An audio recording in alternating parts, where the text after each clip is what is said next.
नमस्कार दोस्तों, स्वागत है आपका जीएस क्लासेस पे। शुरुआत करते हैं आज एक नए टॉपिक।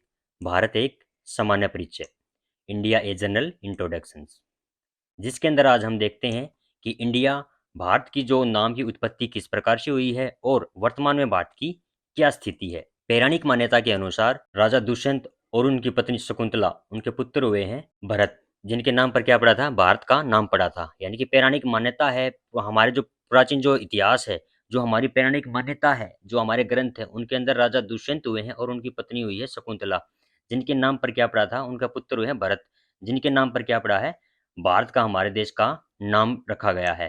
और जिसका उल्लेख हमारे को किस में मिलता है, ऋग्वेद में मिलता है। ये तो हो गया हमारा देश का नाम। और फिर एक भूभाग के रूप में हमारे देश का नाम कैसे हुआ है, किस प्रकार, तो जिसका उल्लेख हमारे को प्रथम शताब्दी ईसा पूर्व का खारवेल का हाथी गुफा अभिलेख, जो पहली शताब्दी ईसा पूर्व का एक अभिलेख है, जिसके अंदर हमारे को भारत जैसे एक क्षेत्र के रूप में हमारे को भारत की क्या मिलती है, जानकारी मिलती है। उसी प्रकार जैसे मौर्य वंश जो शुरुआत हुई है, मौर्य वंश की चंद्रगुप्त मौर्य के द्वारा इस वंश की शुरुआत की गई थी। उसमें एक तीसरे राजवंश जो हुए हैं, तीसरे जो वंशज हुए हैं उनके, अशोक, जिनके अभिलेखों में हमारे को उसका नाम क्या मिलता है, जम्बू द्वीप, हमारे को भारत का क्या मिलता है, नामकरण मिलता है। उसी प्रकार जिसे हिंदू, हिंदू शब्द की उत्पत्ति, जैसे कि सनातन धर्म है, सनातन हमारा वैदिक काल से शुरुआत हो जाती है, जिसका जो समय है वो 1500 ईसा पूर्व से लेके आगे जो उत्तर वैदिक काल है, तब तक हमारा एक वैदिक काल चलता रहता है। तो उसी में हमारे को हिंदू शब्द, एक शब्द मिलता है, हिंदू, जो सनातन से ही क्या हुआ है कि धर्म के रूप में उसका उजागर हुआ है। और हिंदू शब्द जो हुआ है वो ईरानियों के द्वारा जो क्या किया गया था, प्रयोग में लाया गया था, जो भारतीयों के प्रति। और इसका उदय क्यों हुआ है, क्योंकि उनका जो उच्चारण है उनकी भाषा में, यानी कि उनका जो स का जो उच्चारण है वो है के रूप में होता है।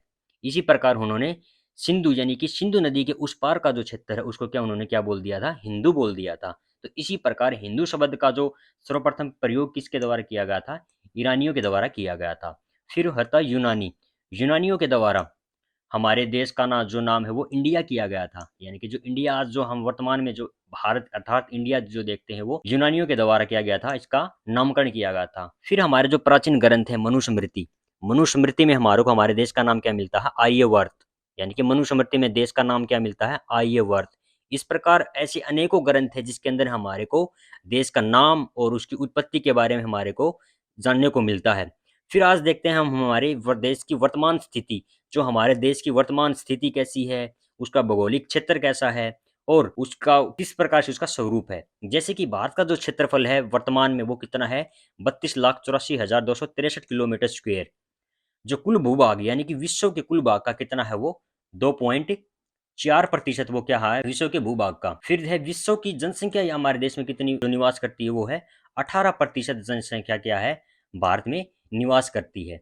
फिर है उत्तर से पश्चिम, यानी कि हमारा देश क्या है, चतुष्कोणीय, एक तरह से चार दिशाओं में हमारा देश, चार दिशाओं में हमारा देश क्या हुआ है, बटा हुआ है। जैसे उत्तर, दक्षिण और पूर्व पश्चिम।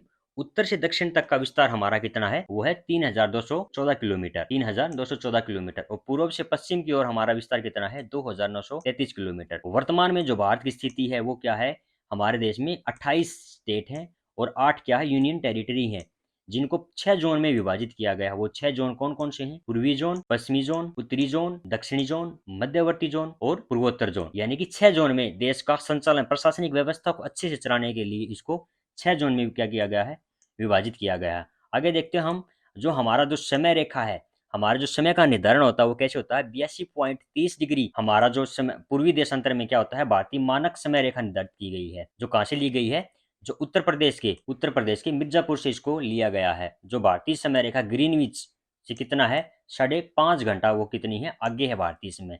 फिर कर्क रेखा, जैसे हम भारत की स्थिति देखते हैं, भारत क्या है, उत्तरी पूर्वी गोलार्ध में क्या है, स्थित है। उत्तरी जो देखते हैं कि कर्क रेखा होती है, मकर रेखा होती है, और बीच में जो होती है वो होती है भूमध्य रेखा, जो पृथ्वी को 2 भागों में विभाजित करती है। उसी प्रकार जो भारत की जो स्थिति है वो कर्क रेखा भारत को 2 भागों में विभाजित करती है, जो भारत के 8 राज्यों से होकर क्या करती है, गुजरती है। इसी में क्रम में आगे क्या होता है, जो भारत 7 देशों के भारत की सीमा क्या है, स्थलीय सीमा भारत की जो अंतर्राष्ट्रीय सीमा से लगती है, वो सबसे ज्यादा जो लगती है वो बांग्लादेश के साथ में लगती है, और सबसे कम अफगानिस्तान के साथ में लगती है। बांग्लादेश के साथ में 4,096 किलोमीटर और अफगानिस्तान के साथ में 106 किलोमीटर लगती है।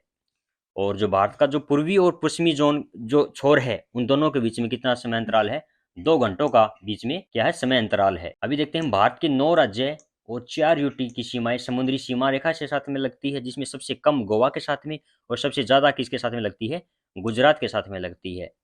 और भारत के 20 राज्य ऐसे हैं जिनकी सीमा समुद्र से भी नहीं लगती और जिनमें से 5 राज्य ऐसे हैं जिनकी सीमा किसी भी अंतर्राष्ट्रीय सीमा को स्पर्श नहीं करती। तो इस प्रकार हमने भारत की प्राचीन काल से लेकर भारत का नामकरण और अब भारत की स्थिति कैसी है उसके बारे में हमने एक तरह से विस्तार पूर्वक चर्चा की है, और उम्मीद करता हूं आपको इस वीडियो में एक तरह से एक सारांश के रूप में आपको एक अच्छी जानकारी मिली होगी। धन्यवाद।